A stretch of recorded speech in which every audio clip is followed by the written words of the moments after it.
SwayamPrabha. Digital India. Educated India.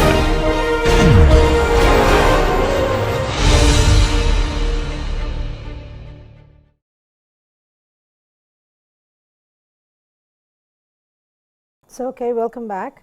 So, what are you going to start today are turbulent boundary layers.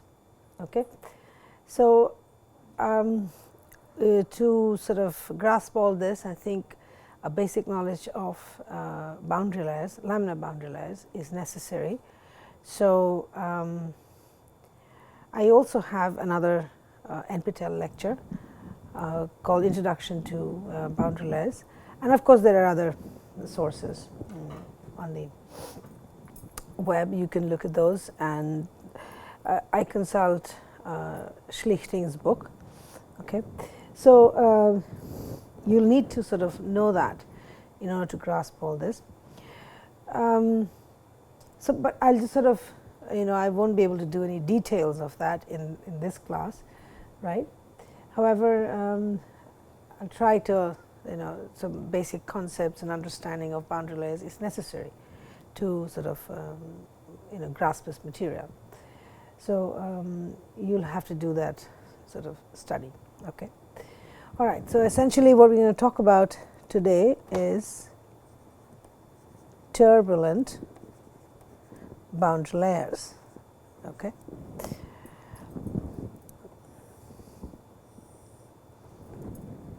Right. So, essentially let me see how I can explain how this is different from a laminar boundary layer. Okay, let me draw two pictures here. Okay. So, I am going to draw the boundary layer over a flat plate, which is the typical thing to do.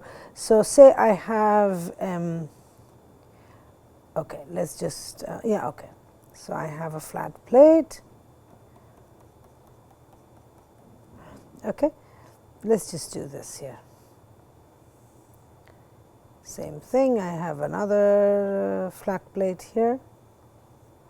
Okay. And there is an incoming fluid flow. So, in this case, let me draw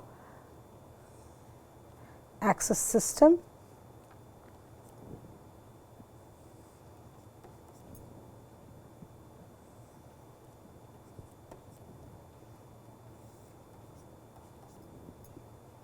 Okay.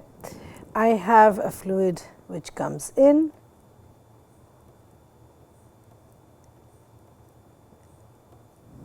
Okay. This is my incoming free stream, right? Okay, so let's just say this is the laminar case. So, I'm going to actually use this space. So, let's just say this is the laminar boundary layer, right? And this is the turbulent boundary layer. Okay. Now, what happens in the first case, laminar boundary layer? So, I think we'll draw that typical. So, we'll draw this, right? And what exactly is happening here? Well, there is flow here, there is flow here, there is flow here.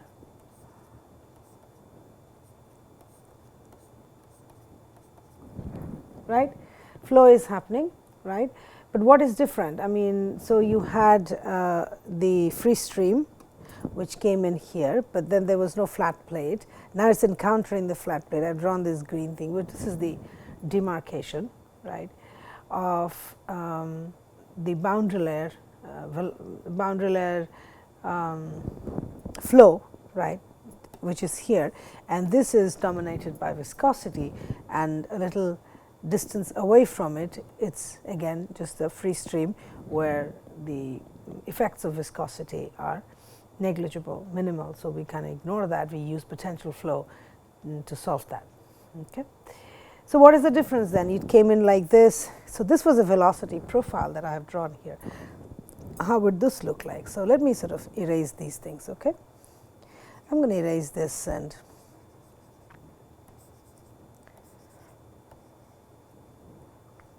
okay. So, anyway, these are the basically the free stream. Okay. All right. Now, let us just say we take a couple of locations. Say I will take these 2 locations here, right. So, this is say location say x 1, this is location x 2. How will the velocity profile look like? Okay. So, then the velocity profile, well actually what happens to the flow? What happens to the flow is, for example, this streamline that you see here, the first one, right. What happens to that here? Well, it does not move at all, it comes to a stop. The flow which is nearest to the solid obstruction here, which is the flat plate, right. The fluid which comes in contact with that, that will come to a stop, and that is basically because of the viscosity. So, there is no velocity a component here. So, this actually is 0. The next one, so this is almost like the fluid is moving in layers, one layer of the other, but each layer is moving in with different velocities, which is not the case if you see the free stream. The free stream all has the same velocity, but this is a concept now.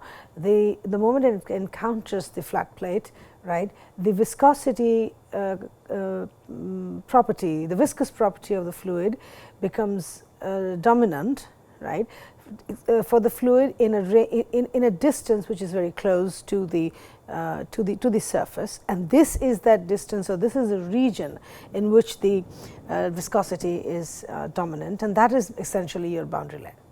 Okay, because beyond that, again the flow it will be simply like the free stream here. So, I could actually for example over here I would actually be able to draw a free stream something like this, which is also I've drawn smaller vectors. Actually, it should be the same size. So, this is also actually a u infinity. So, it is right here, you will actually these should all be of the same size. Okay, please mind that. Okay, so, this is also u infinity. This is not to scale. Okay, let us just say this is not to scale. Well, okay, this is not to scale. Okay. Now, so similarly here when I come here, so what happens is this green line that I have here is a demarcation between the free stream and the boundary layer flow, right. So, I would think that around this place again I get back the free stream. So, till that, so okay, so this is about that. Okay, this, and finally this. So, this is almost like it's almost like that, something like that. Okay.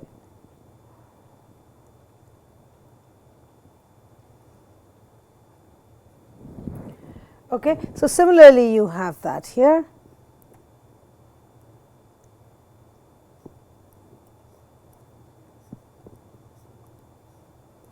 Okay. So, something like that.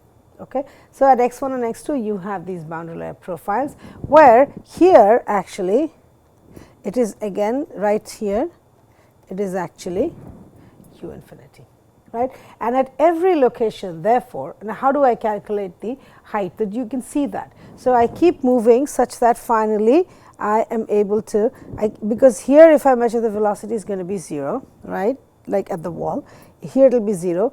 As I keep moving up, right. So, as I keep moving up, so I keep moving up till, right. So, in the sense that this green line is not a solid or it's not a real sort of boundary in the physical flow, right. This is only for our illustration here. Okay. So, in the sense, so that you can just keep moving away from in the y direction, you keep moving there, and we reach a height where it is just about u infinity. So, the typical description is like 99% or whatever. So, now I mean that is really a description up to you. So, which is essentially you get back the free stream.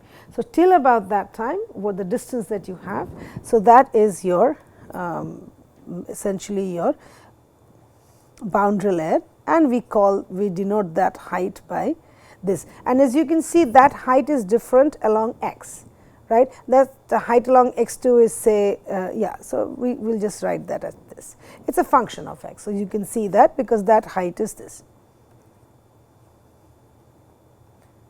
right. So, therefore, this is so this delta x is nothing but your boundary layer thickness, that is the boundary layer thickness. Okay. So, essentially here we are looking at a flow which is moving in layers, and this was typical Prandtl's boundary layer theory, right. And so this is, I think, your kind of, this is a very basic description of how boundary layers should be. Boundary layers are how we sort of start studying. This is a typical laminar boundary layer. Okay. Let me write out some equations, and then finally we will move on to the turbulent boundary layers, right. So, these, right, you have a delta x, right.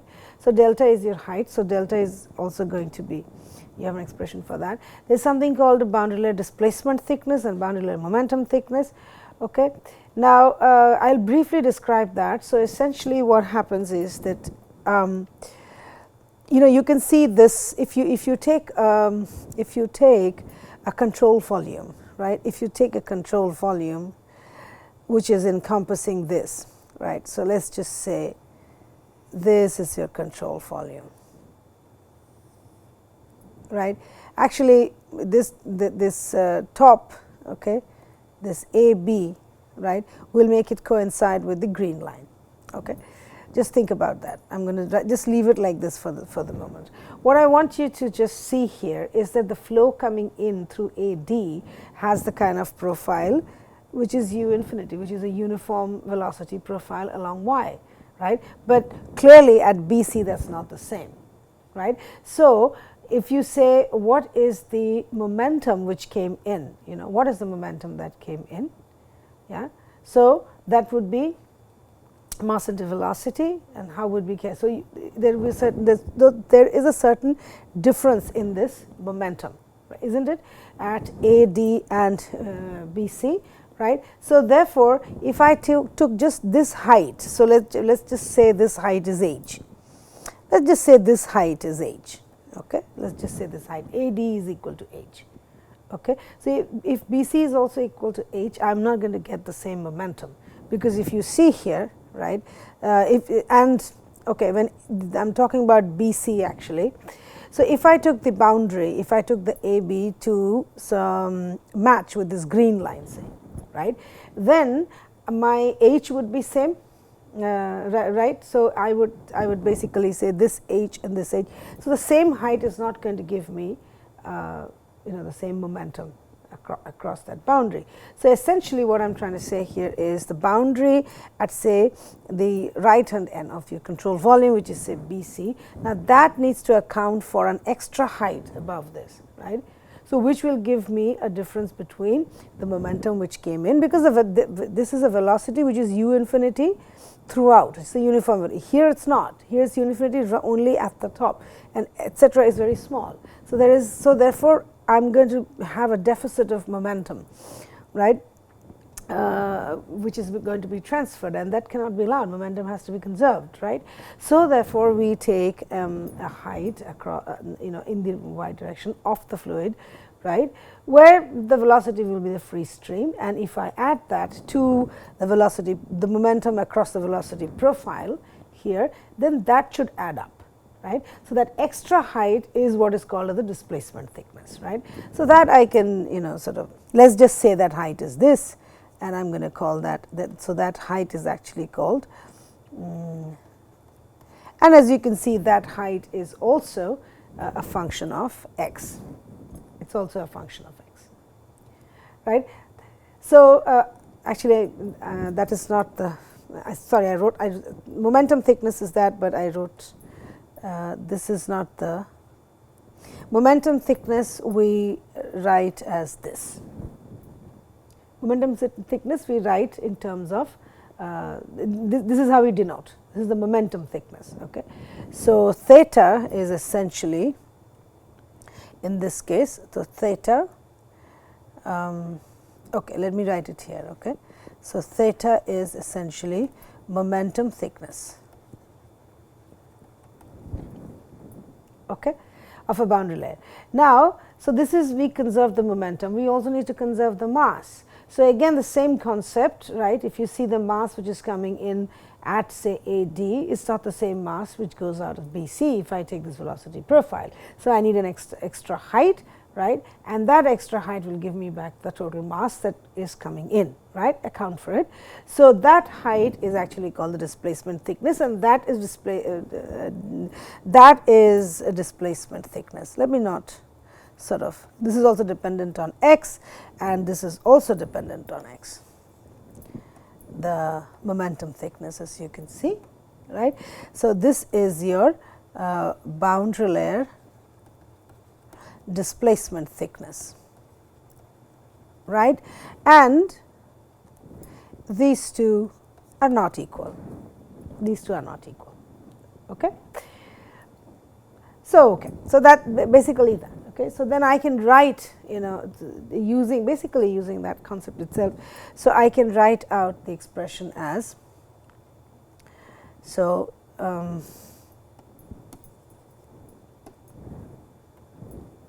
so delta star, right, the displacement thickness is,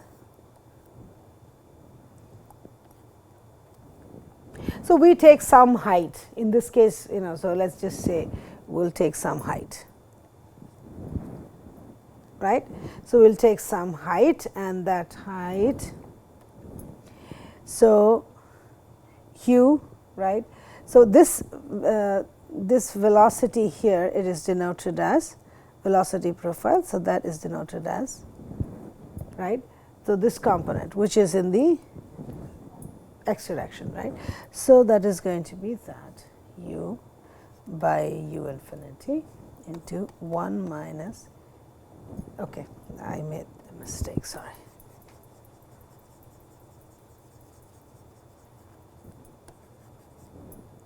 Okay, so essentially 1 minus rho u by rho infinity u infinity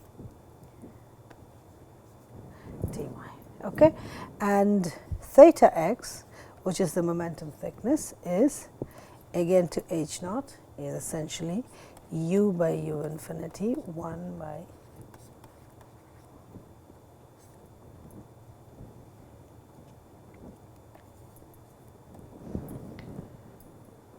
right. So I think I've, you know, kind of briefly covered everything. Now the question is, how does this description of the boundary layer moving in layers change, and how do I sort of change displacement thickness and boundary layer, I mean the momentum thickness, how do these, how do I redefine these things to account for turbulence, right? How do I sort of do that?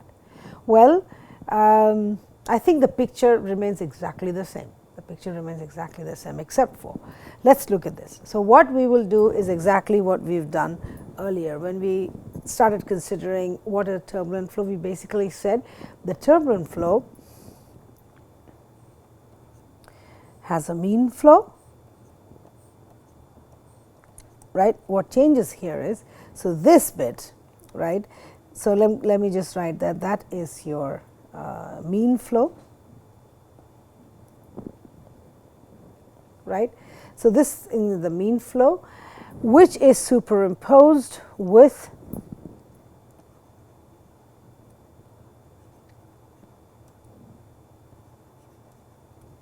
a turbulent with a fluctuating part, right.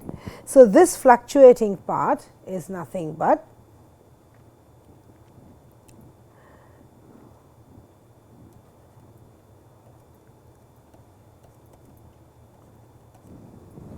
right. So if you compare this to the boundary layer, laminar boundary layer, essentially what here the incoming flow is essentially the laminar free stream, right. And what's coming in here is a turbulent free stream, that's all, right. Turbulent free stream, which I represent as a mean value, right. So then essentially what I'm saying is, okay, let's just write it like this. this, oh well, actually no, what I did was correct. That, yeah, what I did was correct. So, with that I superimpose the, well, you know, I could actually, in this case, this, okay. So, we are going to consider, you know, a 2D scale. So, that essentially what we are going to say is, so if when I say 2D, what does that mean? Okay, let me just take a minute and say that first. When I said 2D boundary layer, what does that mean? That basically means the picture that you are seeing here, right, you will see the same picture at different distances away from the plane of the board, right, plane of this computer screen here. I am writing on a computer screen. So, I take different distances, right, I take different distances away from the computer screen, and you see the same thing, which is what is happening now, right. So, therefore, I see a 2D picture. So, if I took another, say, if I took a mirror, for example, right. So, I would see the same thing on the mirror, whether I kept a mirror here or here or here or here, or you take a transparent piece of, you know, a slide or something, you know, transparent piece of material, and you look through it, you will see the same thing. So, you see the same thing at distance which you take away from that. So, if this is your z direction, and in that direction you see the same thing. So, that is why it is 2D. Now, 2D, and of course, in the boundary layer case, it has been experimentally proven that the v component of the velocity is negligible. Its effect on the boundary layer is negligible, that is all. Okay. So, that is why the only velocity component which becomes dominant in the, you know, the boundary layer studies becomes the actual component of the velocity. So, essentially the velocity, okay, the free stream, okay. So, the free stream is all this.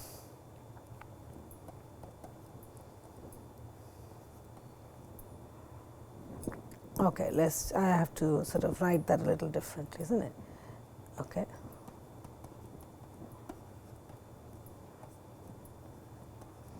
That, right.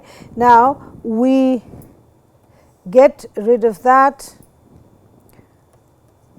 because of 2D, right, and this one is negligible. Negligible essentially in boundary layer flows, that is all, and that is experimentally proven. So, therefore, we are left out with this. So, that this is what we are considering. Okay. So, in that context, so what you have here, so therefore, this v infinity or u infinity, the total velocity, total free stream, therefore, right, now you consider that as a, so this one, right. So, you can say this is your, so therefore, when I say u infinity in here, which is the u infinity here, it's the same thing as the total incoming free stream, right. Okay. So, now coming to the turbulent boundary layer description here, okay. So, I have this mean flow, right, which is denoted by these blue arrows, and I write that as a mean flow. Along with that,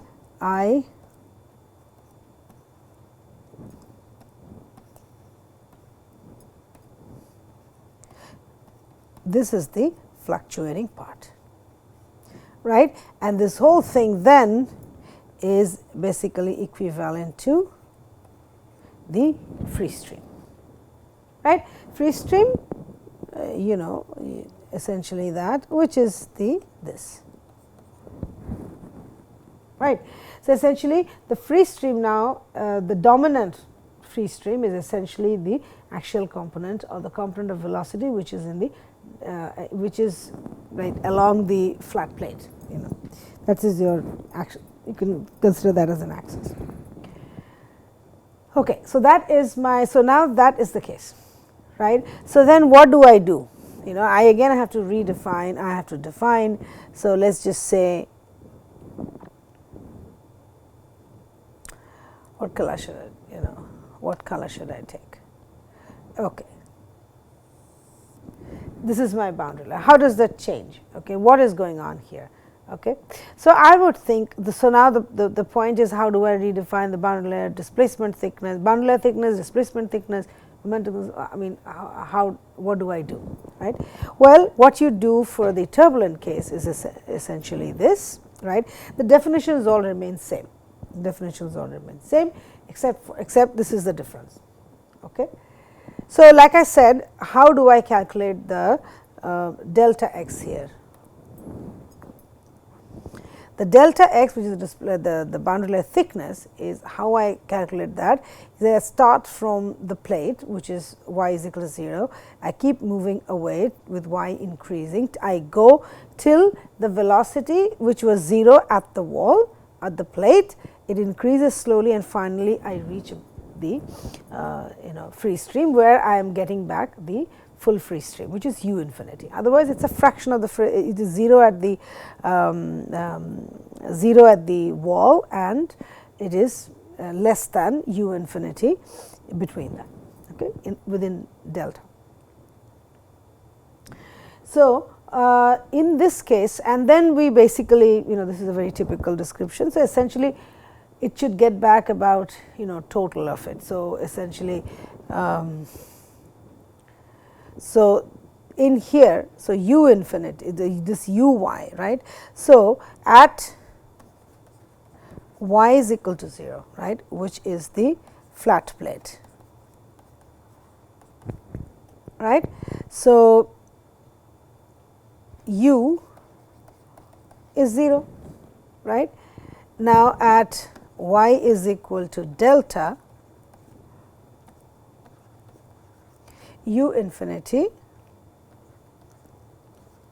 is this free stream, right. So, typically we say that this is how much is, this is just about, how much is about, well this is, which is this. So, essentially we say this is about 99% of this. So, you have almost reached it. This is how we typically write it. Now, in the turbulent case also the same thing. So, here the way it changes now. Okay, now let me demarcate this. This is a discussion. Now, this discussion is essentially for the laminar case. Okay, and what I am going to write here is for the turbulent case. Okay, now again, so here at y is equal to 0. So, I will have a velocity profile here also, right. So, that this thing, and y is equal to delta x, right. U y is 99%, right. So, at which the okay is, so let us just say u y, okay, u y is 99% of the free stream, total free stream. Okay. So, you are like, how is it different? It is not, it is not. What is different is how you define the u y now in the turbulent case. So, in the turbulent case, this u y is again, so if I draw, so let me draw a velocity profile. How will the velocity profile look like? Again, I will just draw one here. Okay, I am going to exaggerate it. So, again the velocity profile here, I am just exaggerating this. Okay. Okay, this is my velocity profile. Okay. So, this is the velocity profile here also. This is turbulent velocity profile, right. If that is the case, so therefore, in here, so this u, so I have a certain u here, but you can see there is a little difference between the u value here and the u value here, right. So, what, so this u is nothing but the mean velocity. So, then we will take the mean of this, right. So, this u y, so we will essentially take this one, okay, that is equal to mean value, right.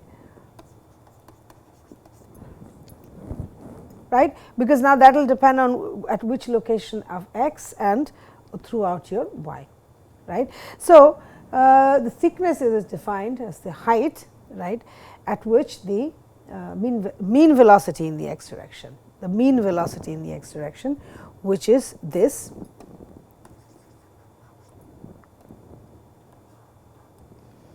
right, is equal to 99% of the free stream. Okay. So, essentially that is the difference. So, this is, so what you do is take the mean in the x direction, that is all, right. So, x and y. Okay. So, therefore, how does my equations change? Okay, let me write that down.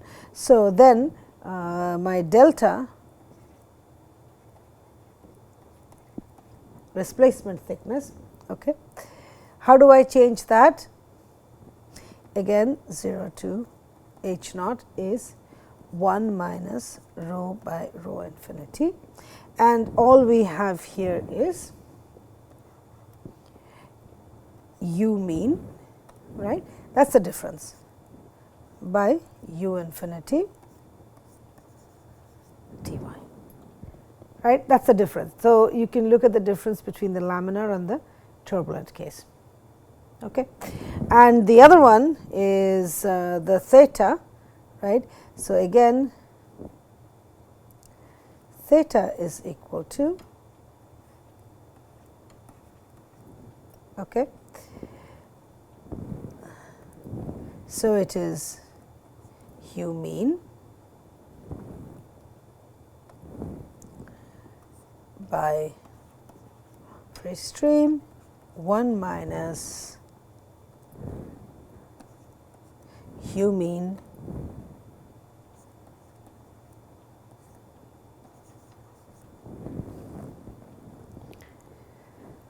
right. So, the same thing,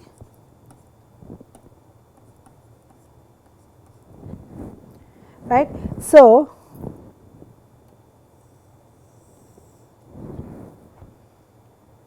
okay. So, this is, so the everything here is for the turbulent boundary layer case.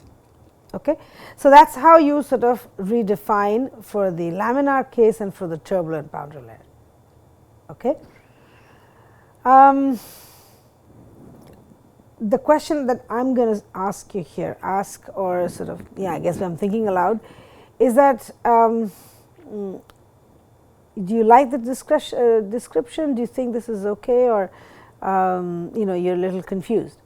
Well, I have my little doubts here, because when I am considering a laminar boundary layer, the basis of that is that I can think of the fluid as layers, and then each layer moves over the other, right. Now, the moment I say turbulent behavior, immediately that description of the fluid goes. There is no layers or anything, right. It is turbulent now, right. So, then how does, so all this description that we came up with, the, you know, the boundary layer thickness, momentum thickness, displacement thickness, etc., and the very fact that we have velocity profiles like this and we go along the x, etc., does that still hold in something like this, right? And how, you know, is that boundary layer theory is going to be useful in, you know, that same boundary layer theory for laminar boundary layer theory, can it just be used here as well in the same way, except that when I consider the velocity here, it just, we just take the mean components of the velocity, right, and the boundary layer thickness is essentially when the mean velocity reaches about 99% of the free stream, right. So, how is it that will that hold, or is that wrong? Okay, that is a question I would like to sort of pose at this point of time, okay, and hopefully we will answer that as we go along, but let us think about it. Okay. All right. So, so there are different as you can see, we've described, or we've come up with several lengths, right. You have the boundary layer thickness, displacement thickness, momentum thickness, and of course, the length, the axial length along x, right. So, in that, and then the flow is happening, right. So, then we should be able to discuss several different types of Reynolds numbers, right, because now what do these things depend on and how I am going to calculate that, and etcetera, etcetera. I think those are questions which we will need to answer, right. So, I could have sort of describe say various Reynolds numbers, right. So, you could have of course depend on length, right. So, that is nothing but some distance that you could just define that based on the boundary layer thickness, which is nothing but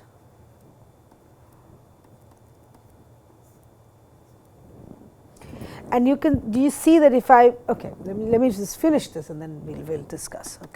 So, let's write this out first. Boundary layer, it could be displacement thickness also, right.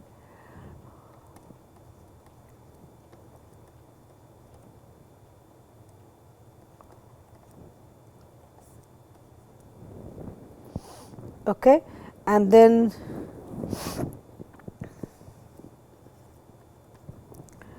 momentum thickness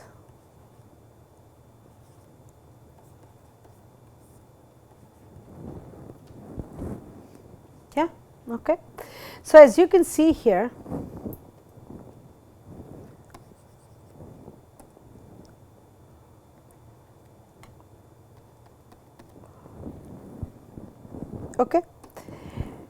so as you can see the REX, right. So, that will change, right, as you increase the x, right. So, similarly all this Reynolds number is going to change depending on your boundary layer and the location. I think that is an important thing to see here, right. So, whether the theta, right, whether the theta, the displacement thickness etcetera, these will depend directly on the Reynolds number. The local Reynolds number is something that we will have to see. Now, now the point is, when will we encounter, when exactly will we encounter turbulent flow? I mean, we are talking about flow over a flat plate, which is laminar, right. Now, why are we even talking about turbulent boundary layers? Why is it that will we have turbulent boundaries? What do I mean by that? Well, what we mean by that is that this same boundary layer, you don't need to do anything to it, but it doesn't. So, when you study the stability of boundary layers, you will realize that the boundary, you don't need to do anything to it, but that is not going to be a nice little formation of boundary layer throughout. After a certain time, because you see these Reynolds numbers, if you see these Reynolds numbers, these are changing. So, there will be a time when there is a certain critical Reynolds number, after which, around which, right, the flow reaches, this is a critical Reynolds number, around which time it transitions and then it becomes turbulent, right. So, if you keep having the flow along a flat plate going, then it is not going to continue for eternity. That is not going to happen. So, the reason for that being these Reynolds numbers, right, as you can see. So, of course, so let us just say the effect of the pressure gradient is 0 at this point of time. I am just talking about the viscous nature, dependence on Reynolds number actually. So, if I may make sort of a note on that, let me write a note on that.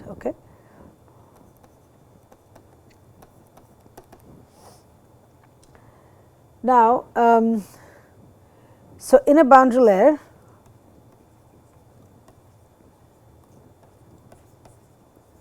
over a flat plate, say, so we are not considering any the effect of pressure, right, on the flow. So, I am just talking pretty much just about the viscosity, right. So, dP dx is 0, it is not accelerating or anything, it is just uniform. So, that is important. What the point is, it is not doing anything, the external flow is not accelerating or anything. So, at some location x,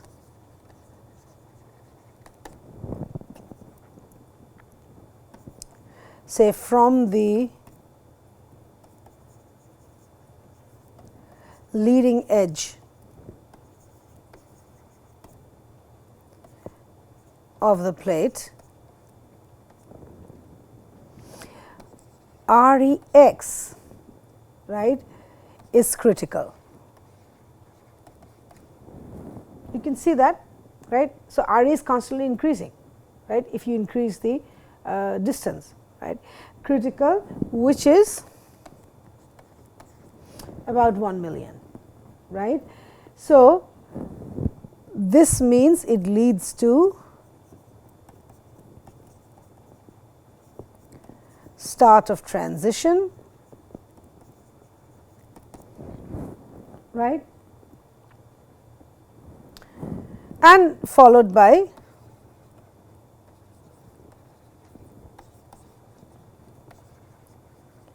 flow becoming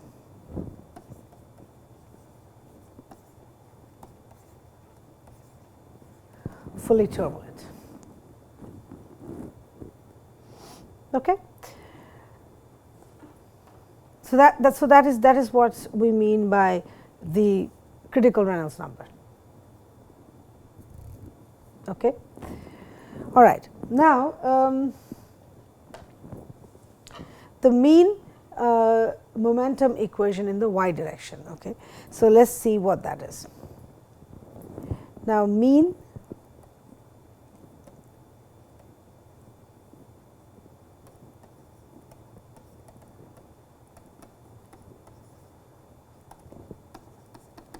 the mean momentum equation in the y direction is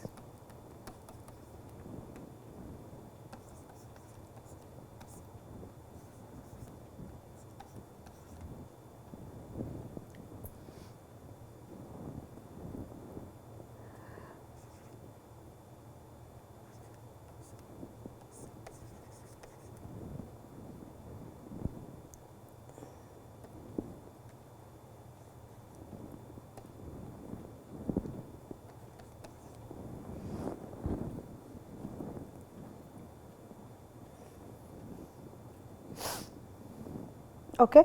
So, then we take a we integrate this, right. So, we integrate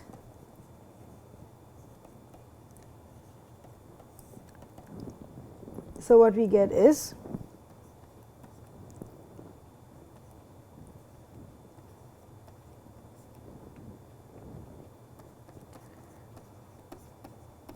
so let us just say this is the integration constant. Let us just say it is P w. Okay.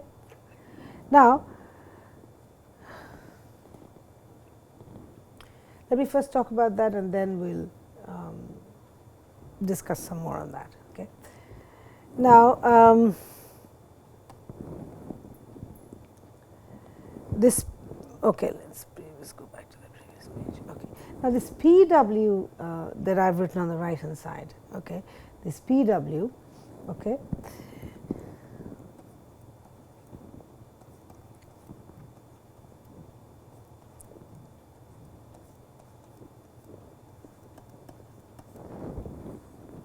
what is that, right?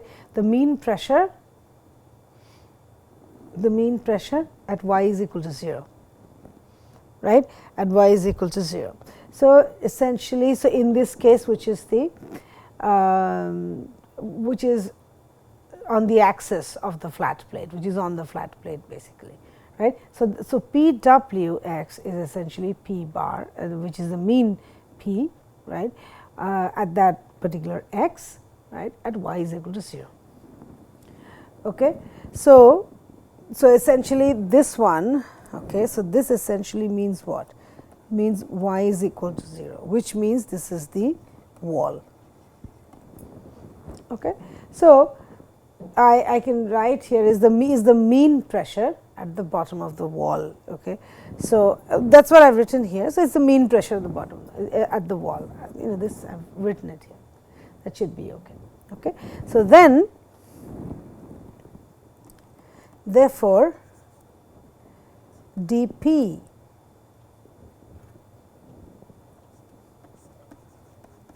dx, right, dP dx is equal to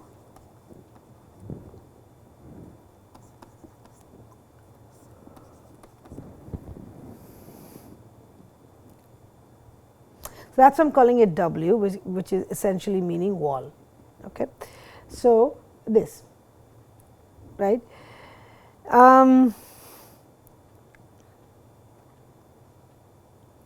So, essentially what this is telling you is that the mean axial pressure gradient, right, the mean, this is the mean axial pressure gradient, right, is ddx of P at the wall, right, which is ddx of P at the wall, right. So, this axial pressure gradient, right, this one is uniform, is uniform, right. So, this I can write here. So, what this essentially is telling you, right. So, the mean axial pressure gradient, right, is essentially the axial pressure gradient of the wall pressure, isn't it. So, therefore, it is uniform here. Okay. So, mean axial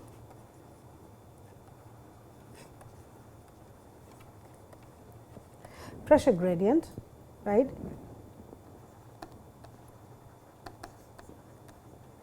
is uniform across the flow, if I were to sort of explain that a little bit, what I am trying to say here is, say you take locations, right. Now, so if you took x1 and x2, right. So, essentially dpw, right. So,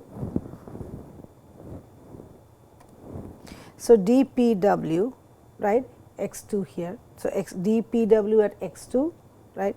This you could write as pw of x2 minus pw of x1 by x2 minus x1. Is that right? Now, this does not depend on the y. You understand what I am saying? Okay, I might as well just write that. Now, so say I have this,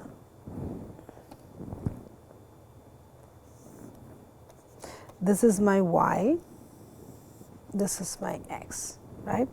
This is my flat plate.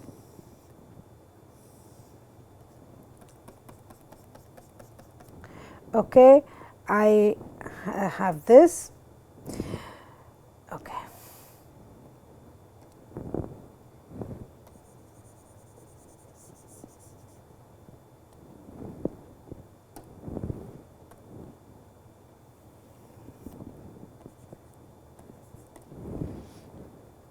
Okay. And then I take, again this is my boundary layer. Okay. So, then I take two locations, one location is here, the other location is here, this is x1, this is x2, right. And we have just said that dp dx, right. So, in this case this is equal to p mean at x2 minus p mean at x1, right, by x2 minus x1, right. So, mean of the pressure at location x2, mean of the pressure at location x1 by the distance between them, that is what it means. And this we said is equal to is wall pressure dd x of that wall pressure, right, which means this is equal to wall pressure at x2 minus wall pressure at x1 by x2 minus x1, right. So, therefore, now say I take the locations here. This is say y1 and y2, and this is say y is equal to 0. Right. So, this dp dx between the two locations at the wall is this,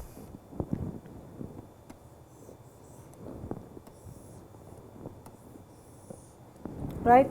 So, the pressure gradient in the x direction is equal to this, right, at y is equal to 0.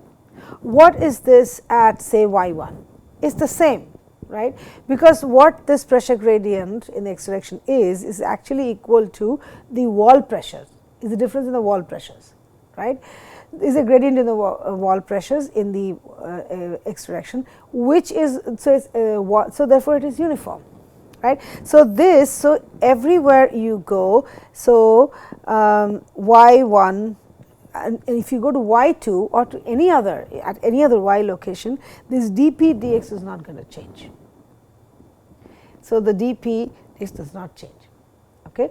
Now, in the laminar boundary layer, what happens is we basically know that dp dy is equal to 0, right.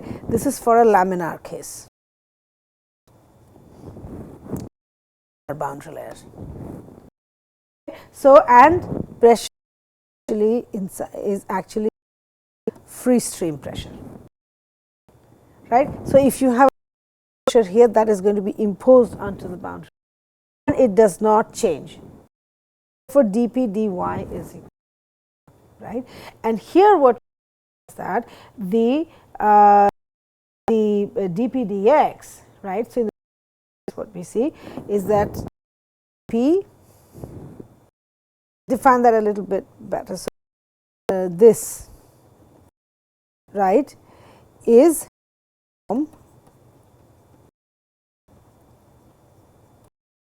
the boundary layer, essentially along y.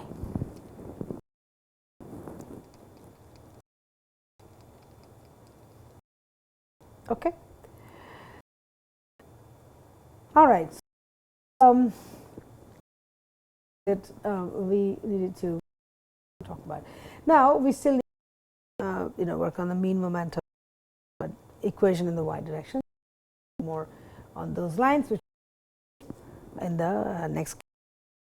So, I will stop here and take this in the next class. Thank you.